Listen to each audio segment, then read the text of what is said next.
नमस्कार, आप देख रहे हैं आपका अपना चैनल न्यूज इंडिया 24/7 और मैं हूं आपके साथ प्रीति चौहान। आज 7 बजे के इस बुलेटिन में हम बात करेंगे टारगेट किलिंग के बारे में, जो कि जम्मू कश्मीर में इन दिनों देखने को मिल रहा है। हम आपको बता दें, जम्मू कश्मीर में लगातार टारगेट किलिंग का शिकार जो अल्पसंख्यक हैं, जो हिंदू भाई बहन हमारे हैं, वो हो रहे हैं। और ऐसे में आज हमारी खास रिपोर्ट इसी पर है, दिखाएंगे, लेकिन उससे पहले एक छोटा सा फ्लैशबैक।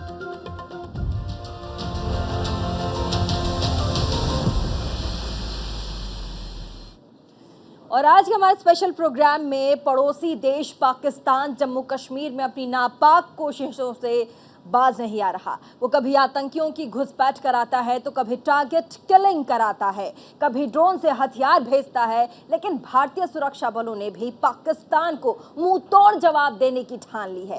पाकिस्तान अगर घुसपैठ की कोशिश करा रहा है तो भारत के जवान उनका एनकाउंटर भी कर रहे हैं। अगर पाकिस्तान से ड्रोन आ रहा है तो वो भारतीय जवानों की गोलियों का निशाना भी बन रहे हैं। दरअसल कश्मीर में लगातार हो रही टारगेट किलिंग को रोकने के लिए भारतीय सुरक्षा बलों की फ्री हैंड उन्हें कर दिया गया है। उसके बाद कश्मीर में आतंकियों की खैर नहीं है। इस पर हमने एक पूरी की पूरी रिपोर्ट तैयार की है, जल्दी जल्दी से आपको दिखा देंगे।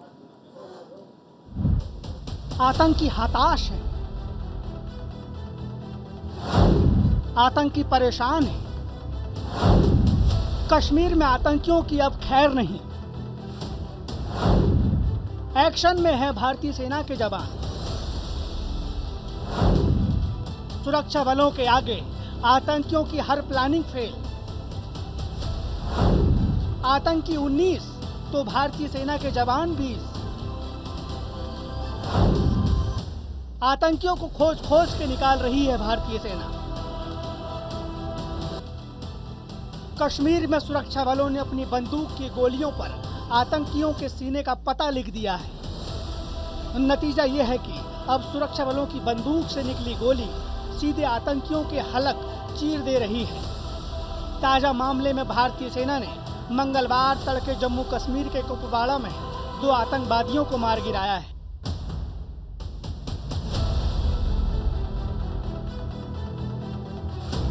इनमें से एक आतंकवादी की पहचान तुफैल के रूप में हुई है। तुफैल पाकिस्तान का रहने वाला था। मारे गए दोनों आतंकवादी लश्कर तैयबा के थे। फिलहाल सेना और जम्मू कश्मीर पुलिस ने पूरे इलाके को घेरा हुआ है और सर्च ऑपरेशन अब भी जारी है। अंदेशा है कि इन आतंकवादियों के साथी अब भी इस इलाके में छिपे हो सकते हैं। बीएसएफ के अधिकारियों के मुताबिक अखनूर इलाके में रात करीब 10:45 पर सुरक्षा बलों के जवान गश्त कर रहे थे। अचानक करीब 800 मीटर ऊंचाई पर कुछ आवाज सुनाई दी। इस पर अलर्ट जवानों ने 2 राउंड फायरिंग की और साथियों को सूचित किया। इसके बाद मुठभेड़ में 2 आतंकियों को मार गिराया गया। सुरक्षा बलों को शक है कि आतंकियों की संख्या अधिक हो सकती है। बाकी के आतंकियों को खोजने के लिए आसपास के इलाकों में सर्च ऑपरेशन चलाया गया।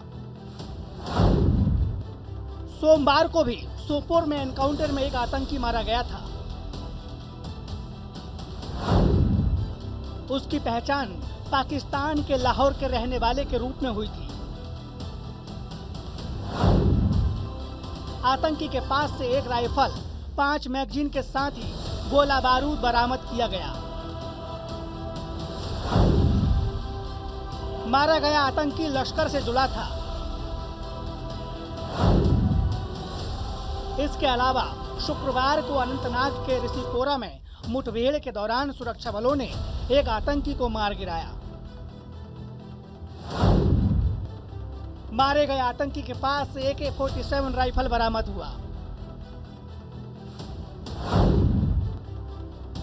मारे गए आतंकी की पहचान हिजबुल मुजाहिदीन से जुड़े निसार के रूप में हुई। मुठभेड़ में सेना के 3 जवान और एक नागरिक घायल हुए थे। जम्मू कश्मीर में ऑपरेशन ऑल आउट के तहत पिछले 5 साल में 900 से ज्यादा आतंकियों को ठिकाने लगाया जा चुका है। आंकड़ों के मुताबिक आतंकियों के खिलाफ कार्रवाई में साल 2018 में 257 आतंकी मारे गए। साल 2019 में 157 आतंकियों को जवानों ने मार गिराया। 2020 में 221 आतंकियों का सफाया किया गया। वहीं साल 2021 में 193 आतंकियों को मार गिराया गया और इस साल 6 जून तक 96 आतंकी ढेर किए जा चुके हैं। जम्मू कश्मीर में दूसरी बड़ी घटना आज शोपियां में हुई। आपको याद होगा कि 2 जून को शोपियां में सुरक्षा बलों के काफिले पर हमला हुआ था। इस हमले में 3 जवान घायल हो गए थे। बाद में उनमें से एक जवान की मौत हो गई थी। कश्मीर पुलिस ने इस पूरे केस को क्रैक कर लिया है। इस मामले में 2 लोगों को गिरफ्तार किया गया है, जबकि मामले का मास्टरमाइंड फरार है।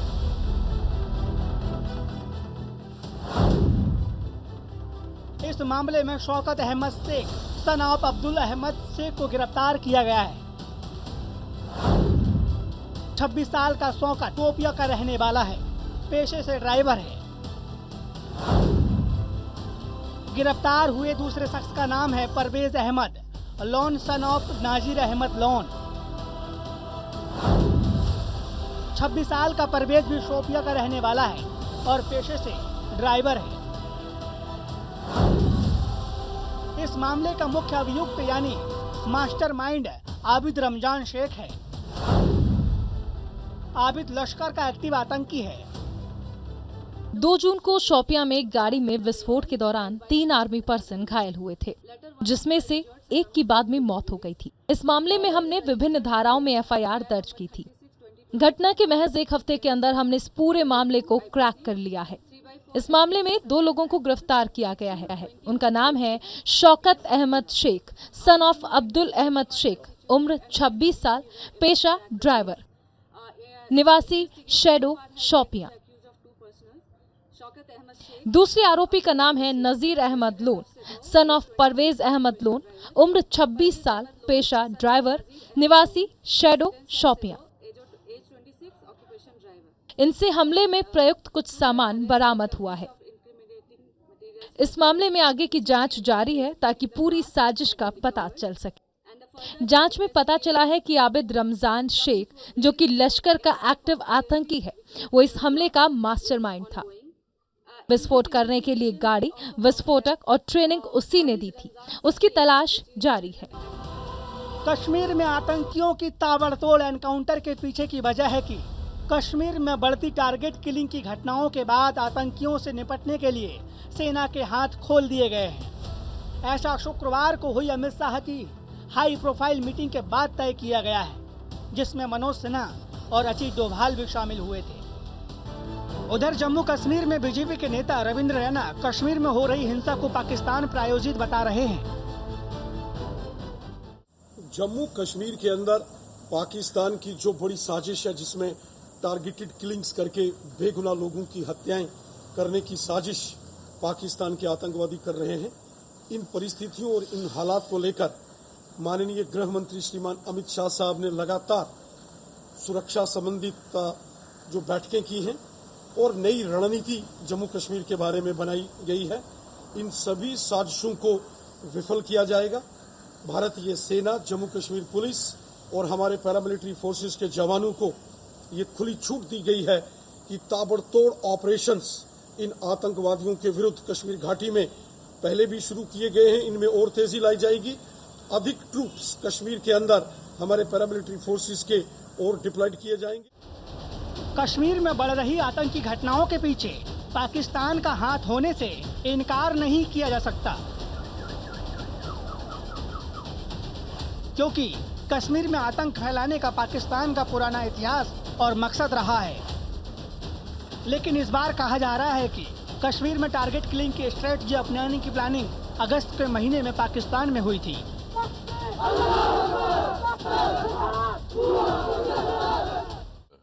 रिपोर्ट्स के मुताबिक 3rd वीक ऑफ अगस्त में एक मीटिंग हुई थी पाकिस्तान मुजफ्फराबाद में, पीओके में। वहाँ आईएसआई हैंडलर्स ने जो टेररिस्ट आउटफिट्स हैं उनके साथ मीटिंग की थी और उसमें ये फैसला लिया था कि अब हमें यहाँ सेपरेट मोडस ऑपरेंडी अपनाना है और इसमें ये जो टारगेट किलिंग की वहाँ प्लान हैच हुआ है उसके मुताबिक एक स्पेसिफाइड टारगेट्स हैं जिनको हिट करना है। उसमें लगभग 200-250 लोगों की लिस्ट भी बनी जिसमें कश्मीरी पंडित, माइग्रेंट्स, उसके बाद जो बीजेपी के टॉप जो पार्टी वर्कर्स हैं, जो ग्रास रूट डेमोक्रेसी पंचायती सिस्टम के पंचीज एंड सरपंचीज हैं, जम्मू कश्मीर पुलिस के लोग हैं, लेबर है, इन सब का उसमें मेंशन रिपोर्ट्स के मुताबिक हुआ है। और वही प्लान जो आज आप देख रहे हैं कश्मीर में, ये जो हाइब्रिड टेररिज्म जिसको बोला जाता है, जिसको टारगेट किलिंग कहा जा रहा है। लेकिन सवाल है कि आतंकियों ने मास किलिंग छोड़कर अब टारगेट किलिंग करना क्यों शुरू कर दिया है? आखिर क्यों अब बम के धमाकों और AK-47 की तड़तड़ाहट की जगह छोटे पिस्टल की आवाज सुनाई देती है? और ये भी है कि ग्रुप में हमला करने की बजाय अब 1 या 2 आतंकी ही हमला क्यों करते हैं? सवाल आपके मन में भी होगा कि हाइब्रिड आतंकी आखिर है कौन? जरा आप भी समझिए कि उनकी टेररिस्ट आउटफिट्स जो उनकी कश्मीर में ऑपरेट कर रही हैं, उनकी कैजुअलिटीज़ बहुत हो रही हैं, उनके लॉसेस बहुत हो रहे हैं, कार्डर्स बहुत मारे जा रहे हैं, उनके बड़े हथियार की कमी हो रही है, वो लॉस हो रहा है। क्योंकि जहाँ भी एनकाउंटर होता था उनके 2-3 लोग मरते थे, 4 लोग मरते थे, उनके वेपन चले जाते थे। तो ये एक स्ट्रेटजी बनाई कि छोटा हथियार, छोटे छोटे ग्रुप 2-2, 3-3, वही लश्कर, जैश और HM के छोटे छोटे मॉड्यूल्स बनाकर और उनका नाम ऐसा रखा कि वो लगें जैसे कि लोकल हैं, कश्मीरी हैं, उनको नाम ऐसे दिए गए और उनको कहा गया कि आपको टारगेट दिया जाएगा और आप करेंगे। उसमें बहुत सारे ऐसे हाइब्रिड टेररिस्ट से बोला जाता है कि बहुत सारे लोग ऐसे हैं जो सिंपैथाइजर हैं, अपर ग्राउंड वर्कर हैं, उनको टास्क दिया, टास्क एग्जीक्यूट किया, उसके बाद वो नॉर्मल लोगों की तरह रहते हैं, तो लिस्ट में भी नहीं होते, उनका बहुत सारा पुलिस की नज़र में भी नहीं होते हैं, एज OGW होते। तो इस तरह का वो चल रहा है। और लोन वुल्फ अटैक किया, किसी लेबरर को मारा, किसी बिंद्रू को मारा, किसी राहुल भट्ट को मारा, किसी रजनी बाला को मारा, विजय कुमार को मारा और बाद में लोग नॉर्मल जिंदगी गुजारा। हाइब्रिड आतंकी यानी भीड़ में से चुना गया एक चेहरा जिसे कुछ पैसे देकर थोड़ा ब्रेन वॉश करके रिवॉल्वर थमा दिया जाता है, वो जाकर अपने टारगेट को मार आता है और रिवॉल्वर वापस करके फिर से भीड़ में गुम हो जाता है।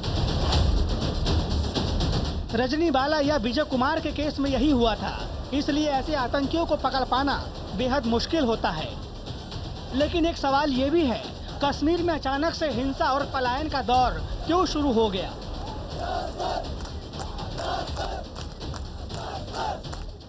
ये दो 3 वजह से किया जा रहा है जो मुझे लगता है। एक, जो गवर्नमेंट की कोशिशें हैं कि 317 हटने के बाद नॉर्मल सी आ जाए, और नॉर्मल सी आने के बाद कोशिश थी कि यहाँ बाहर से UAE से टीम आई, नई इंडस्ट्रियल पॉलिसी आई, इन्वेस्टमेंट आने लगी 50-60 हज़ार करोड़, यहाँ डेवलपमेंट के काम जो प्राइम मिनिस्टर का डेवलपमेंट पुश था, एम्स, IITs, मेडिकल कॉलेजेस, ये सारी चीज़ें जो बन रही थी, डेवलपमेंट के काम हो रहे थे, टूरिज़्म पीक पे था, ग्रास रूट डेमोक्रेसी जो गवर्नमेंट ने कोशिशें की, 3 टियर सिस्टम, पंचायती राज सिस्टम, उसमें उसको डीरेल करना है, डेवलपमेंट प्रोसेस को डीरेल करना है, नॉर्मल सी के जो नैरेटिव था कि हालात नॉर्मल हो रहे हैं, पत्थरबाजी बंद हो गई, बहुत सारे और पैरामीटर्स जो नॉर्मल सी के थे वो होने लगे, हुर्रियत डिसहरे में है, बंद कॉल्स नहीं हो रही, ये नहीं हो रहा है, सारी चीज़ें जो नॉर्मल सी की तरफ लेके जा रही थी, तो वो पाकिस्तान की 35 साल की मेहनत बेकार होती है। उनकी करोड़ों रुपए की इन्वेस्टमेंट जो आज तक उन्होंने की, वो सारी उनके लिए डू एंड डाई सिचुएशन है, आज नहीं तो कभी भी नहीं। तो इसलिए उन्होंने ये स्ट्रेटेजी बदली है जिसमें मिनिमम इन्वेस्टमेंट और मैक्सिमम रिटर्न है।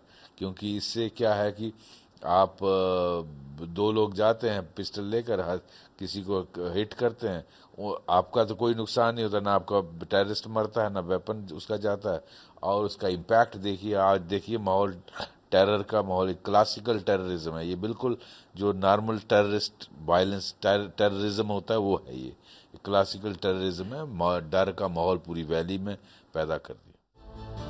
जरा याद कीजिए, 80 और 90 के दशक में घाटी से कश्मीरी पंडितों को डराने के लिए, उन्हें भगाने के लिए भी आतंकी टारगेट किलिंग किया करते थे। पहली बार नहीं हुआ, 1990, 89, 90 में भी हुआ, जब कश्मीरी पंडितों का वहाँ जेनोसाइड हुआ, उनका पलायन हुआ, उनको वहाँ से भगाया गया।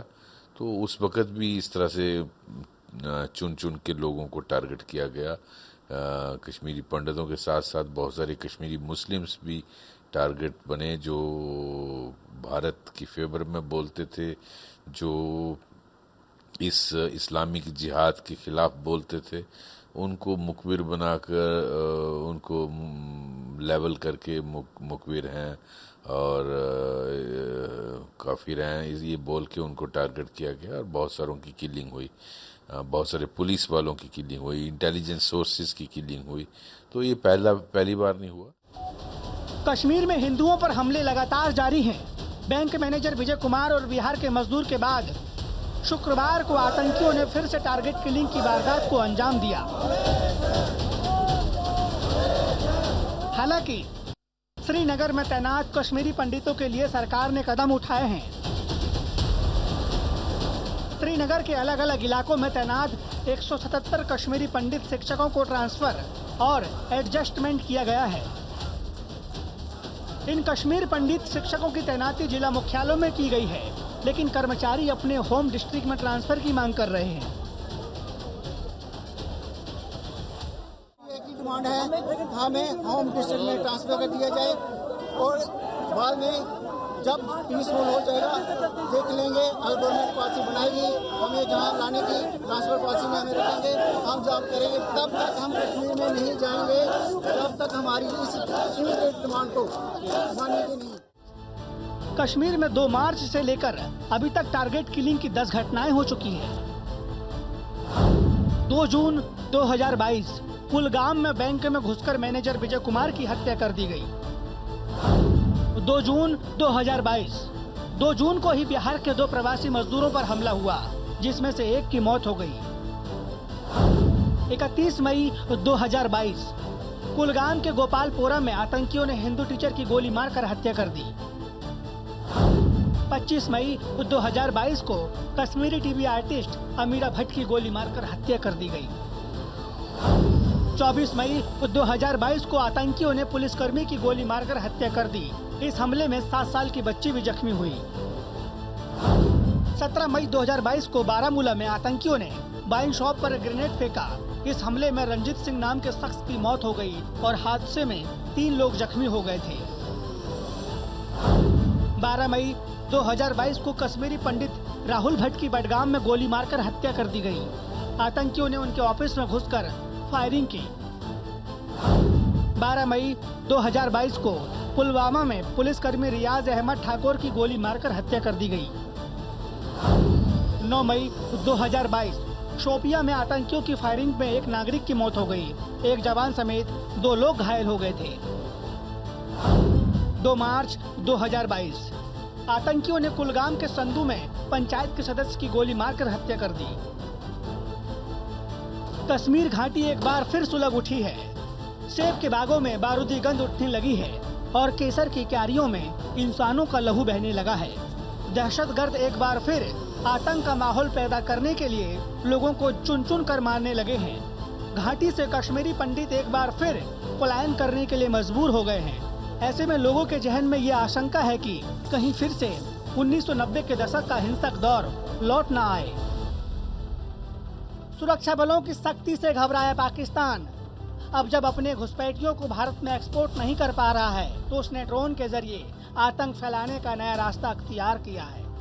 जम्मू कश्मीर में पाकिस्तान की नापाक साजिश को सुरक्षा बलों ने नाकाम कर दिया। बीएसएफ के जवानों ने मंगलवार को जम्मू जिले में भारत पाकिस्तान सीमा पर ड्रोन देखा, जिस पर सुरक्षा बलों ने फायरिंग की। इस दौरान ड्रोन ने भारत की सीमा में आईईडी बम को गिरा दिया। आईईडी बम बच्चों के टिफिन बॉक्स में रखकर भेजे गए थे। पाकिस्तान भाग नहीं आएगा, उसकी हर कोशिश है कि हिंदुस्तान के जम्मू कश्मीर में दखलंदाजी करे, जान और माल का नुकसान करे।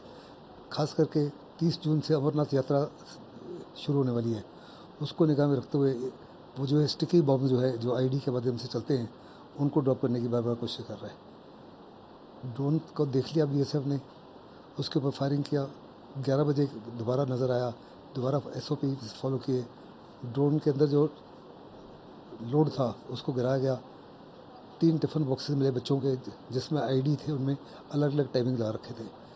ये साफ तौर पर दर्शाता है कि पाकिस्तान जो है बाज नहीं आएगा। अभी समय आ गया कि पाकिस्तान को सबक सिखाने का।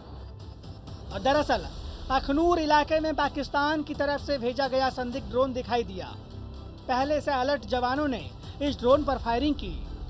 संदिग्ध ड्रोन से सुरक्षा बलों ने लटक रहे सामान को गिरा दिया। जांच की तो पता चला कि वो आईईडी बम था। सुरक्षा बलों ने बाद में इसे निष्क्रिय कर दिया। इन आईईडी बमों में टाइमर सेट किया हुआ था। Bureau report, news India. तो ये आपने हमारी एक रिपोर्ट देखी, लेकिन इतना जान लीजिए कि आईएसआई हो या फिर पाकिस्तान के नापाक मंसूबे हों, इन सब को भारत कभी पूरे होने नहीं देगा। यहाँ के लोग हर चीज़ सोचते हैं, समझते हैं, और उनके जहन में एक एक चीज़ है। उनको पता है कि देश को कैसे बचाना है, उनको पता है कि हमारे देश को एकजुट कैसे रखना है। ऐसे में टारगेट किलिंग हो या फिर कुछ और मामला, देश खुद ही इन सब से निपट लेगा। फिलहाल रुकेंगे छोटे से ब्रेक के लिए। ब्रेक के बाद भी खबरों का सिलसिला लगातार जारी रहेगा। बने रहिए सिर्फ न्यूज़ इंडिया 24/7 के साथ।